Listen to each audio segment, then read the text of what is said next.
Cool. Hello, hello, hello, and welcome to The Zone, a weekly program where we help speakers elevate their skills. And there is probably not many venues that you can go where the stakes are really, really high and it's quite butterfly inducing. And that is, of course, the TED and TEDx stage. And my guest today is someone who just recently went to a TEDx. She presented there, and the result of this speech was unbelievable.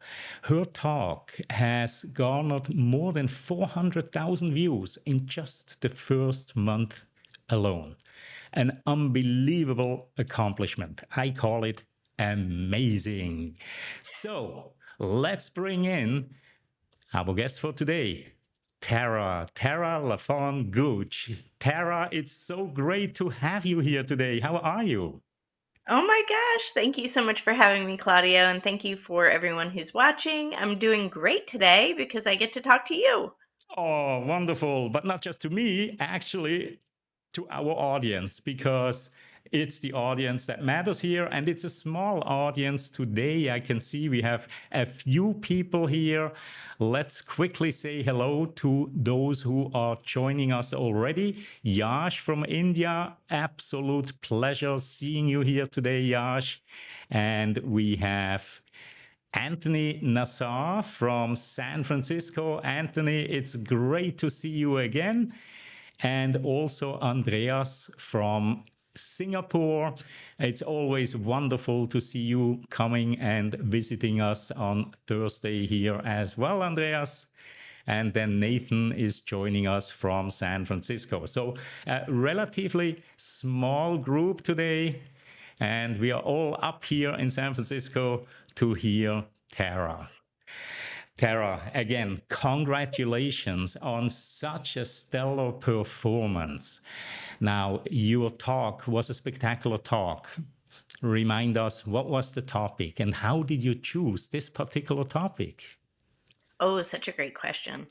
So, TEDx is a stage for ideas. It's different than a keynote presentation. So, the topic, the idea that I had was building confidence. I knew I wanted to talk about that on the TEDx stage because that's what my book's about. So, my book is called How to Grasp Confidence and Own Your Power. And my talk is borrowed from the first 3 chapters of my book. It lays the foundational layer of building confidence, which is gratitude. So, Mhm. completely different concept than I've ever heard another TEDx talk about gratitude or confidence. And that was my big idea. So, my talk was entitled Gratitude, the Foundation of Confidence. I love it. I absolutely love it. And, you know, I've seen your talk before, of course. You went out there, and I thought the topic was so good. And your delivery, of course, very, very good. Excellent, in fact. So I predicted you will get or you will get 100,000s, if not millions of views, and you are on the best way already. You've got the 100,000s, and I already look forward when you cross that 1 million mark.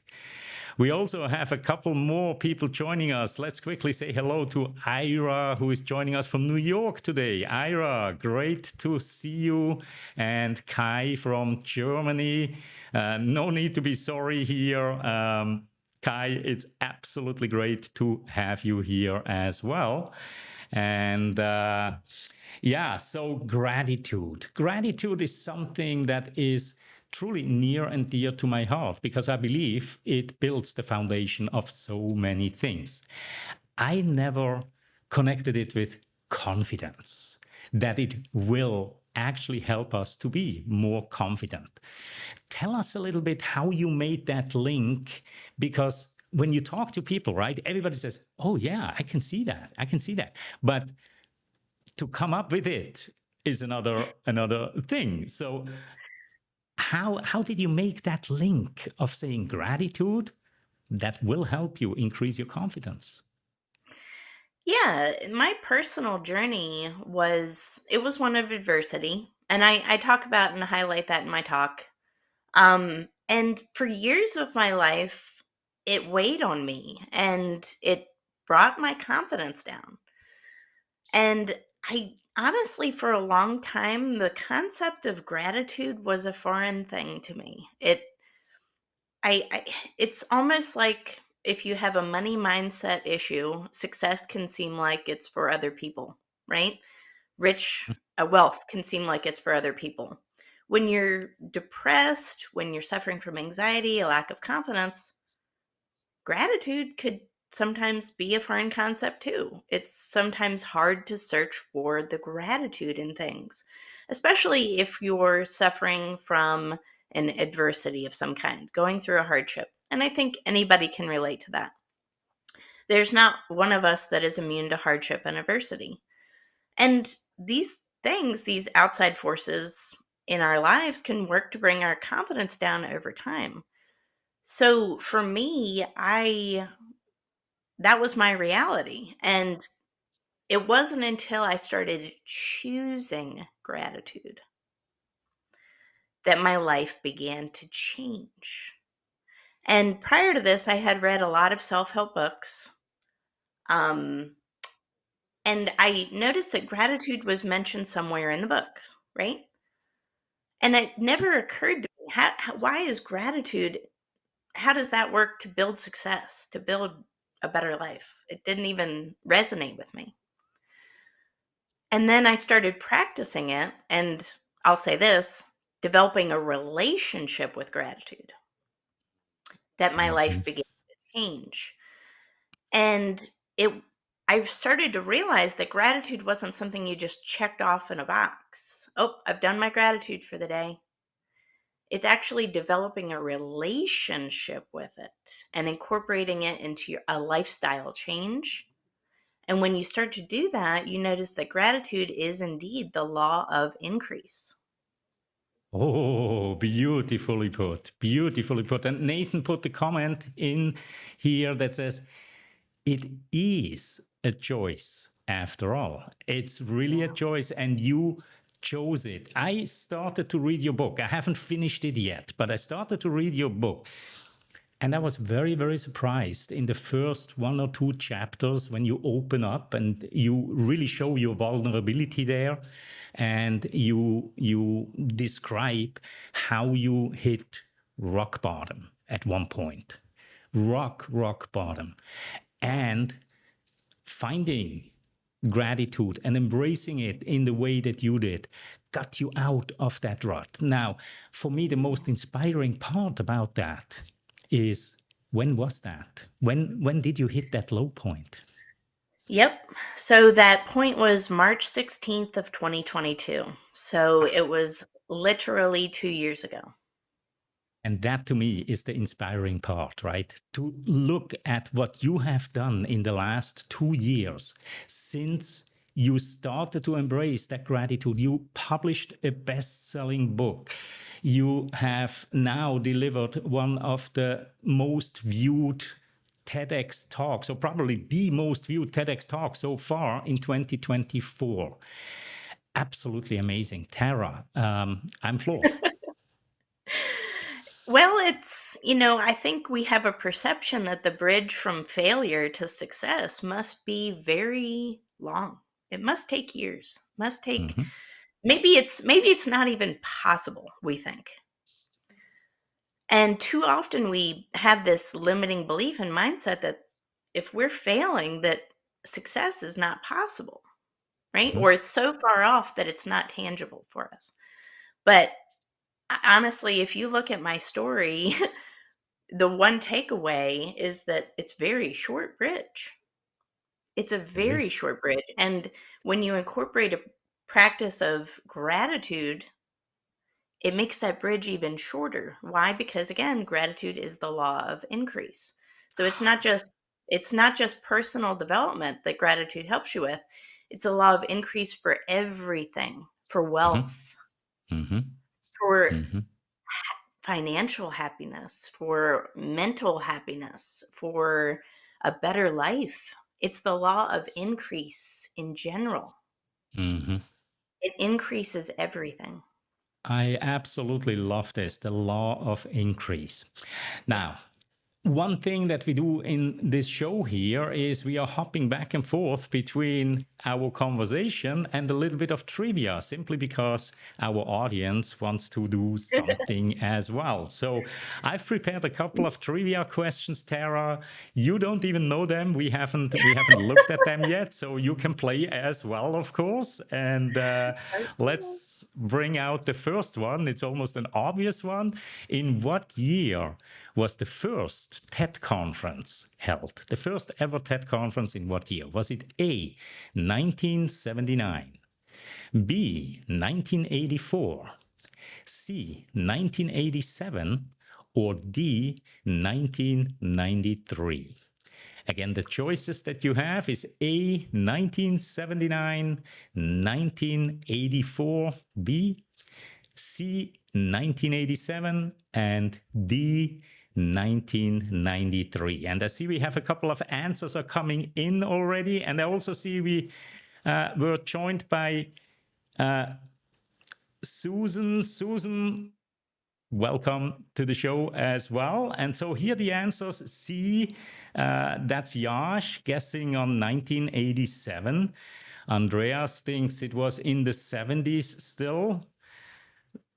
Susan with C, Kai goes with B, and Nathan Gold, of course, with B as well. And well, Nathan probably would know, but I'm not so sure. What do you think, Tara? What year was the first TED Well, conference? I'm just gonna go against the grain, Uh-huh. and I'll pick D because nobody else picked D, and I honestly Okay. don't know anyway. Absolutely. Absolutely. It's great. It's great. Your odds are increasing, if you are picking the.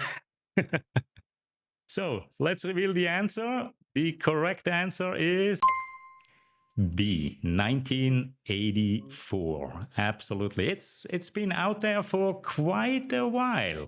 As a matter of fact, this year it's going to be the 40th year. If you think about that, it's amazing. Absolutely amazing.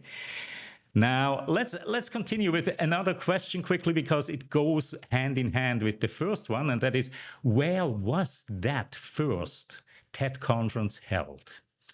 Was it in Santa Cruz, California? If so, put A in, and B would be San Jose, California, C, Monterey, California, or D, San Francisco, California. So again, the choices are A, Santa Cruz, B, San Jose, C, Monterey, or D, San Francisco. One thing we know for sure, it is in California.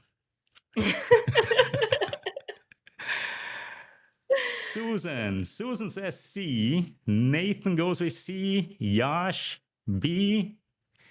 We have one or two more on here.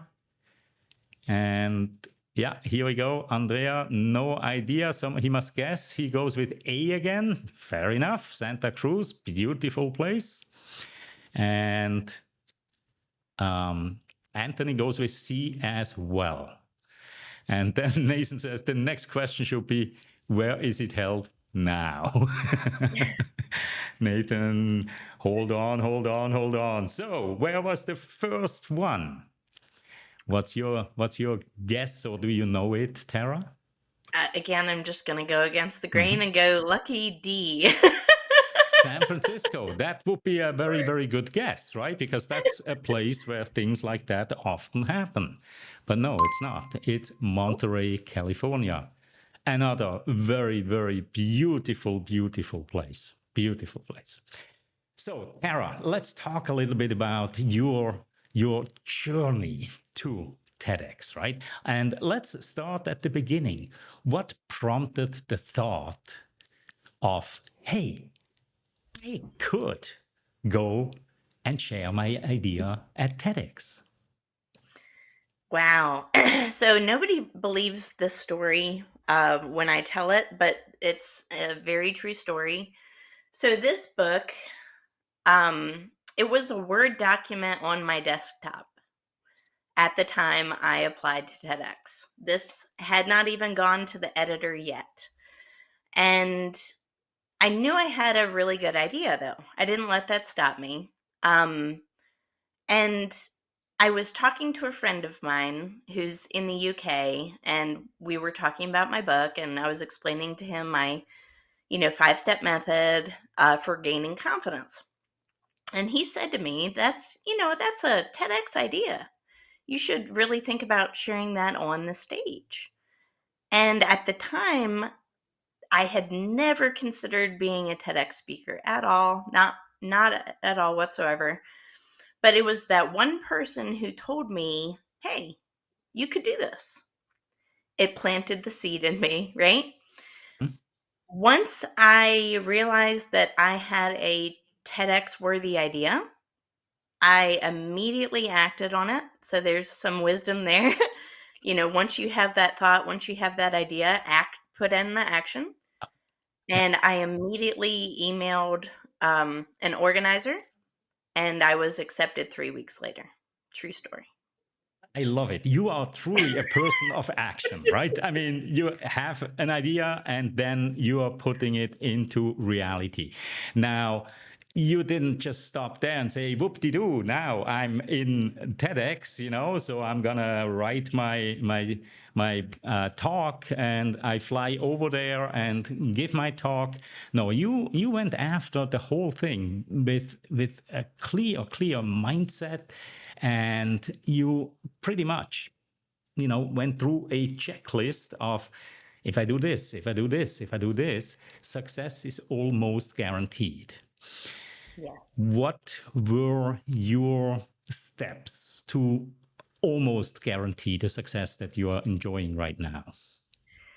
Absolutely. It started off with immense self-belief. It transcended myself though. It was something that I wanted to take this message and change other people's lives. And I kept that mindset and it anchored me throughout the entire process of one of service. How can I change people's lives? But I knew the average TED Talk gets about 400 views, right? Hmm. I did not want that. I wanted my message to be extremely impactful and resonating throughout the globe. So I didn't take any chances. I did email campaigns before, during, after, podcast appearances before, during, after, press appearances before, during, after. I Hmm. made sure there was heavy search traffic and already anticipation for my talk before it was even published. That is so key, not to rely on one source. You have to go all in on something if you really want it. Indeed, indeed. Now, once once you had everything ready, right? Before you sat into the airplane, we met briefly, Yeah. and I was floored by what I saw. What kind of value did you see in that? Because we didn't go through the full-fledged coaching thing, that I usually do with clients. This was more or less a review, feedback session, and also a bit of a pep talk. Because once I realized, hey, Tara is way, way, way, beyond where she would need to be at this point, right? I was like, okay, from now on, it's just helping you, keep that confidence that you had. What kind of value do you see in coaching during that process? Oh, the coaching was immensely valuable. And the thing about the TEDx stage is that it's different than any other stage. It can get the best out of even the most seasoned speakers because Mhm. you have to memorize your talk. You have all of these things running through your mind, and it can be a little intimidating. So hearing you, who is a complete and total professional, and we had never met prior to this. So we had no prior relationship. There was no Mm. bias. You didn't know me. And I delivered my speech to you, and you were the only person that had heard my speech outside of my group. That's it. Yep. And it was the confidence that you instilled in me that, hey, this is a really valuable talk. And then giving me the refineries to go along with it, Yep. just subtleties that I can incorporate to change to make it even more profound and effective. And it was so invaluable because we all need a third party validator, somebody who is professional, who sees us from an outsider's perspective, because we cannot see the holes in our own ship. It's actually not possible. We all have our internal biases, and we just cannot see these things. So I recommend speaking coaching to anybody who steps on stage. Even if you're a professional speaker, it's irrelevant. Get an outsider perspective. Indeed, indeed. And I just want to bring up one comment that Nathan made before about, when you were talking about how you got the speaking engagement, in this case here. And he says, there you go, mystery solved. If you do want to deliver a TEDx talk, simply look for the organizer of a local TEDx and do what you did. Contact them and say, hey, I got an idea that is really, really worth sharing. Yeah. Absolutely. Very good. Very good. All right. So, Tara, let's play another round of trivia quickly. And then I have another question coming in from Kai. So, the question is, what is the maximum length for a TED Talk? Is it A, 10 minutes, B, 15 minutes, C, 18 minutes, or D, 20 minutes? So the choices are 10 minutes, 15 minutes, 18 minutes, or 20 minutes. And we got the first answer coming in here. Andreas says C, 18 minutes. And sometimes we experience a little bit of a lag here, with YouTube, but the answers are coming in. Kai guesses C. Nathan, well, if Nathan says C, we can pretty much go with that. Although we have Ira and Susan going with D, 20 minutes. What is the correct answer, Tara? Well, it's always the opposite of what you think it is. So C. C. C, absolutely. It's 18 minutes. Now, how long was your talk? Because TEDx's, right? You have like 12 minutes. How long was your talk?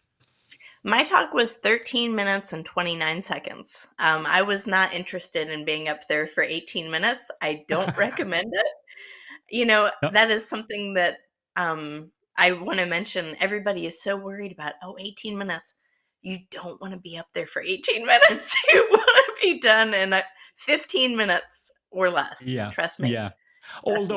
Although I would think, once you get started, right, and you are in the middle of it, those 3 minutes more or less don't make such a big difference, But I think it's the first 1 or 2 minutes.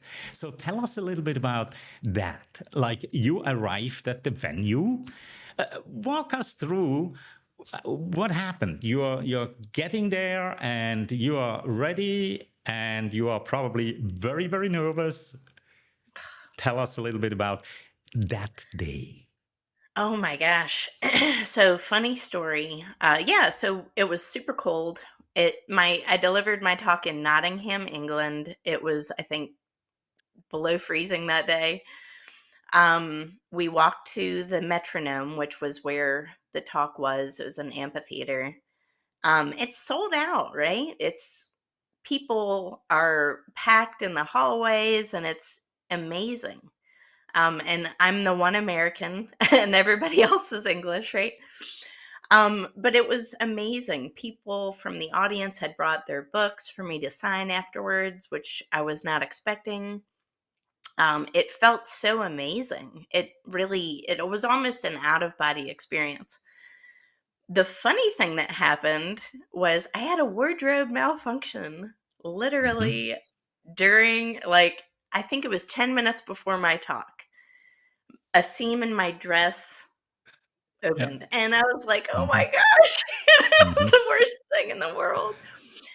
But I managed to, thankfully, I didn't have to do turnarounds or anything like that during my talk, but I managed to just, let that go in the back of my mind and not focus on it before I went on stage, but that was what happened the day of. It was funny. Yep. Yep. And so you had this wardrobe malfunction. Hmm. Which that can be quite disturbing, to say the least, especially depending on where exactly it is. Did you fix it? Did you have some thread and a needle, or what did you do? Well, let's just say I'll be a lot more prepared for the next time. I did not have thread. I did not have a needle. I had no way of repairing this dress. Um, but it's okay, right? At least it wasn't in a very noticeable spot. But All right. it was just a little nerve wracking that day, a little stressful, more stressful than it needed to be. Absolutely, it's those kind of things, whatever it is, you're wearing a white shirt and you're spilling coffee over it in the morning or whatever, right? It's like, okay, that ruins my entire experience. But in your case, you pulled through, right? You pulled through, and then you walked up on that stage. Yes. Okay, Out of tell us a little body. bit about. Tell us a little bit about. Yeah, okay. That's what I want to know. The emotions, the feelings that you experienced at that moment. You stood on that red dot, which I have to say was one of the smallest red dots that I have seen on any TEDx stage. Right.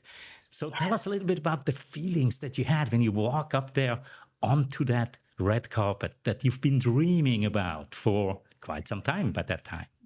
Yes. So it was exhilarating. It was like an out of body experience. But yes, that carpet for ours was so tiny. It was so little. And I was wearing really high heels. So I didn't want to walk around that much. And you shouldn't walk around that much because you don't want to lose, get out of place for the camera. That's the most important part. But I will say this, while I am a walker, while I am one of those people who likes to walk and talk and interact with the audience a lot, I didn't want to distract myself. The main thing that I wanted to stay was anchored and focused and grounded. I knew that I could not deliver as impactful of a talk if I was not anchored. So, my first thing was when I walked on the stage, I was very nervous. All the lights are shining on you, people are staring at you. It's people that you've never met, right? I anchored myself with gratitude. Again, going back to gratitude, I thought, this is everything I've ever wished for. This Mm, is everything I've ever wanted. yeah, yeah. And really focus on the task at hand, right? How many Yeah. people were in the audience? I think it was maybe 150 people. Okay, okay, that's a So good it was size. full, it was a full auditorium. Yeah, it Yeah, was that's amazing. that's definitely a good size. Let's play another round of trivia. Um, Oops, the wrong button. Here we go. Who gave a TED talk titled Do Schools Kill Creativity, which became one of the most viewed talks ever? As a matter of fact, right now it is the number one viewed talk ever. Was it A. Sir Ken Robinson, B. Brené Brown, C. Elizabeth Gilbert, or D. Simon Sinek? The most viewed talk ever. Do schools kill create? Do schools kill creativity? Was it by A. Sir Ken Robinson, B. Brene Brown, C. Elizabeth Gilbert, and D. Simon Sinek? Uh huh. So let's see. We have a couple answers trickling in. Kai says A. Yash is guessing on A. Ira, A. Andreas, E. Okay. And easy is, I think, is Tara LaFon Gooch. No, not yet, not yet. But who knows? Who knows? Not yet. So, do you know? Do you know which one it is, Tara? Yes. Yes. Yeah. The answer is A. The answer is A. Sir Ken Robinson, and I've I've quickly checked the numbers before our episode here, and it's absolutely amazing. His talk has been viewed only on the TED channels, only on 2 TED channels, their official website and their YouTube channel. Those 2 combined, he's already at 100 million views. Wow. Incredible. 100 million views. And the amazing thing is that this is not a polished talk by any stretch of the imagination. There's an organization for aspiring speakers called Toastmasters, and in Toastmasters meeting they have an R counter, right? This person counts the linguistic disfluencies, the ums and the ahs, and that person would have had his or her hands full in that talk, right? So it wasn't all that polished, but it resonates with people tremendously. And that's really what it's all about, right? Is to have your message resonate. Yes. I'm such a big believer in that. We don't have to be professional, polished speakers in order to be TEDx speakers. It helps, absolutely. But what you need is a resonating message that impacts the globe, that's relevant to a lot of people. And you need to have authenticity and an approachability to your speech. Mhm. Those things weigh so much more heavily than somebody that is perfectly polished and poised and 100% amazing, right? Indeed. Because one of the reasons is people don't necessarily relate to that person. That's why it's okay if we're not perfect. And there was 100 things I told you right after my talk, Claudio. There was 100 things that I wish I would have changed. But Yep. looking back at it now, it's okay. Exactly. The Exactly. results speak for themselves. Yep. Yep. Absolutely. Perfection really can come across totally wrong, right? It can come across as fake or over rehearsed or whatever it is, not authentic anymore. But if you make a small little mistake here or there, people identify with that. You become human. And Sir Ken Robinson's speech clearly shows that. So let's go back outside of TED again, because I wanted to bring up a question that Kai asked quite a while back when we were talking about your low point in March 22. And Kai would like to know, was there a special turning point on your journey after that happened? Yes. So I realized that so much of my life, and I think a lot of people can resonate with this, was living on fear based decisions. I was creating this reality that was primarily fear based. So I stayed in my toxic corporate job because I was afraid to lose it, right? Even though it was killing me and bringing me down and not contributing to mental health. And I decided to do a turning point jumping into things that I was afraid of. So basically doing the 180-degree opposite of what I had been doing, right? And I started thinking of all of the things that I'm afraid of and realizing if there was a growth potential for them and within them that I needed to pursue it. So public speaking was absolutely one of those key turning points for me as well. I delivered my first keynote speech. I think it was 6 or 8 months, maybe 7 months later, after that lowest point, I delivered Mhm. my first keynote speech. Before then, I had never spoken publicly before. And that was a huge turning point for me. And it made me realize and go deeper into this path of personal development that sometimes the things we're afraid of are indeed a part of our purpose. And as long as there is an opportunity for growth, pursue it Mhm. and don't be held back by it. Yeah, absolutely. Absolutely. Um,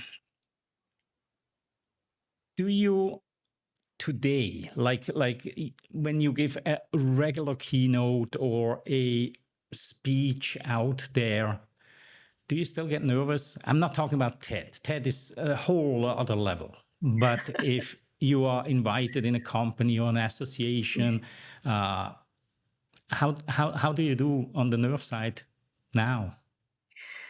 You know, my fear has switched. I used to be afraid of public speaking. Now I'm afraid of not public speaking. Mhm.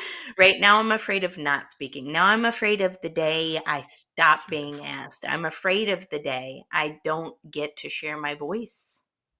Oh, what a beautiful It's reframe.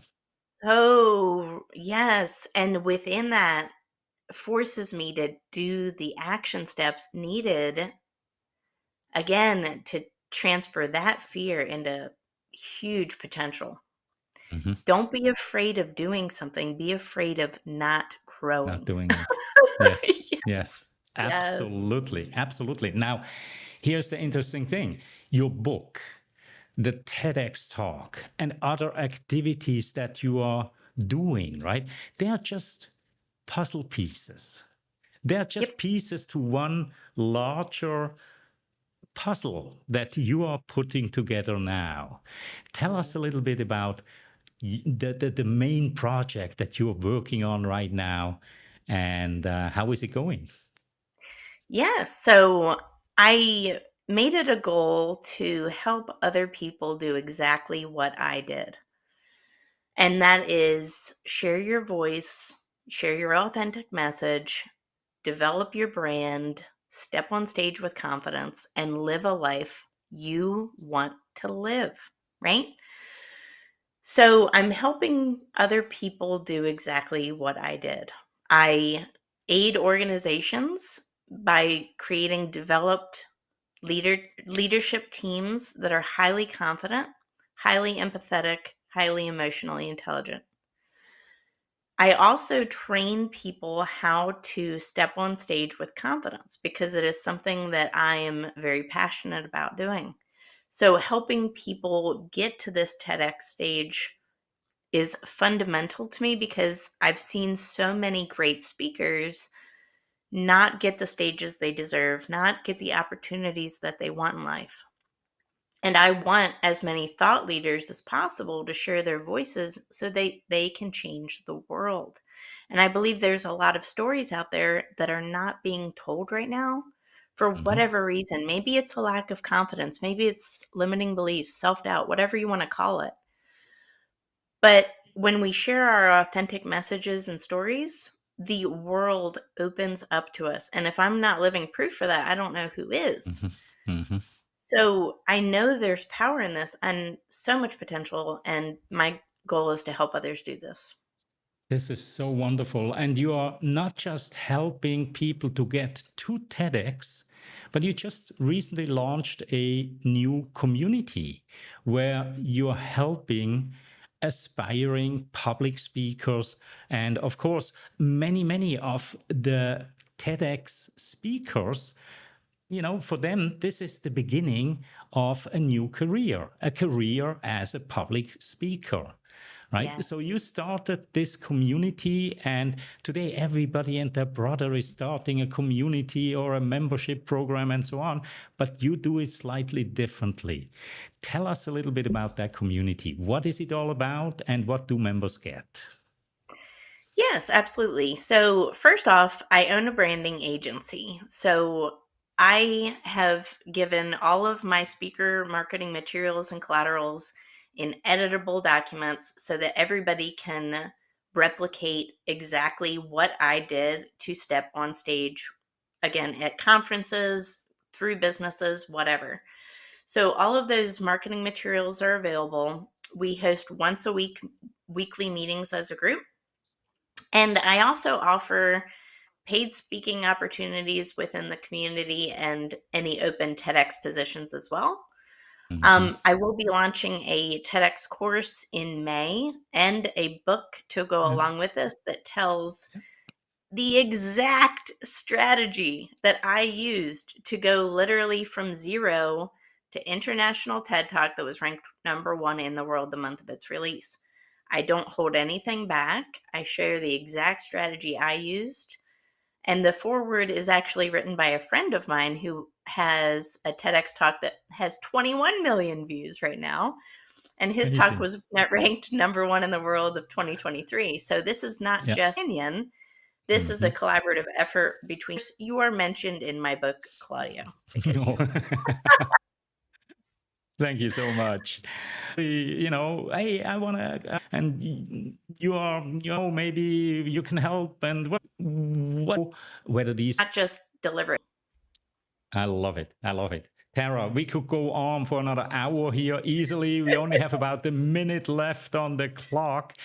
You are also a very, very active LinkedIn networker, and currently you are on a LinkedIn sabbatical. So, my last question, short answer: how are you spending your time right now away from LinkedIn?